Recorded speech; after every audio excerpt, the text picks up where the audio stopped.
बिस्मिल्लाहिर्रहमानिर्रहीम। अस्सलामुअलैकुम व्यूवर्स, आज मैं आपके लिए बहुत ही मज़ेदार कलाकंद की रेसिपी लेके हाज़िर हुई हूँ जो बनाना बहुत ही आसान है। तो बिना किसी देरी के जल्दी से रेसिपी की तरफ चलते हैं।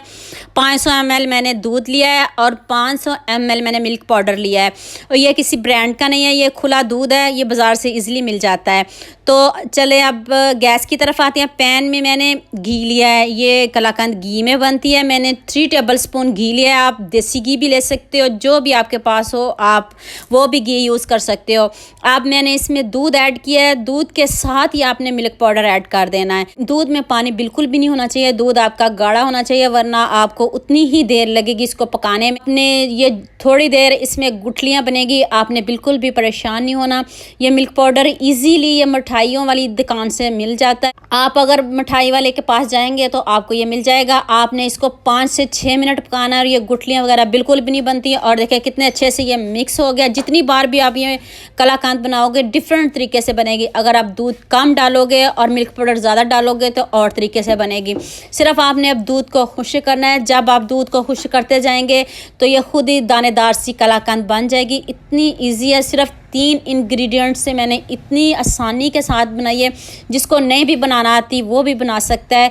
तो मीठा तो हर किसी को पसंद है, हर किसी का फेवरेट है। तो इसमें मैंने कोई शुगर ऐड नहीं की। मैंने आज बगैर चीनी के यह कलाकंद बनाई है, क्योंकि इसमें मिल्क पाउडर में हल्की हल्की खुद चीनी होती है। कोई ज़रूरत भी नहीं पड़ती इसमें चीनी ऐड करने की। अगर आपको पसंद हो तो आप इसमें चीनी ऐड कर सकते हो। अब मैं फ्लेम को बंद करने लगी हूँ। जब हल्का हल्का सा इसमें दूध हो तब आप इसको बंद कीजिएगा, क्योंकि यह जब ठंडा हो जाती है तो फिर ये अच्छे से जम जाती है।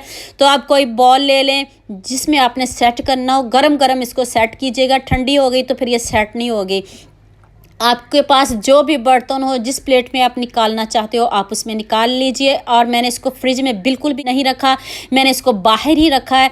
तो आधे घंटे के लिए आप इसको बाहर रख दें और फिर आप इसके पीस कर लें। यकीन मानिए बाज़ार से भी कई गुना बेहतर आपकी ये मिठाई रेडी होगी। इतनी इजी है और शुगर के मरीज़ों के लिए तो ये परफेक्ट रेसिपी है, क्योंकि वो खुश होकर इसको खाएंगे। क्योंकि इसमें कोई केमिकल नहीं है, कोई मैंने शुगर ऐड नहीं की, कुछ भी ऐड नहीं किया। सिर्फ देसी घी आपने ऐड करना है, दूध ऐड करना और मिल्क पाउडर ऐड करना। ये मिल्क पाउडर इजीली पंसार स्टोर से मिल जाता है। आपने ये कह के लेना मिठाई वाला हमें मिल्क पाउडर चाहिए, कोई एवरीडे कोई ये ब्रांड का मिल्क पाउडर नहीं है। तो लुक आप खुद चेक करें, इतने मज़े की ये मिठाई बनी है।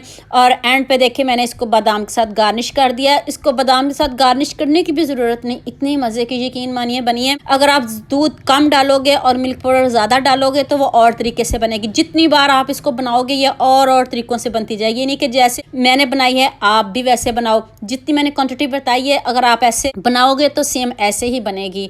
तो उम्मीद करती हूँ आज की ये वीडियो आपको बहुत पसंद आएगी। मेरे चैनल को सब्सक्राइब कर दो और साथ में बेल आइकॉन का बटन भी प्रेस कर दो, ताकि मज़े मज़े की रेसिपीज़ आप तक पहुंचती रहें। और कीमती टाइम देने का बहुत शुक्रिया। दुआ में याद रखना। अल्लाह हाफिज़।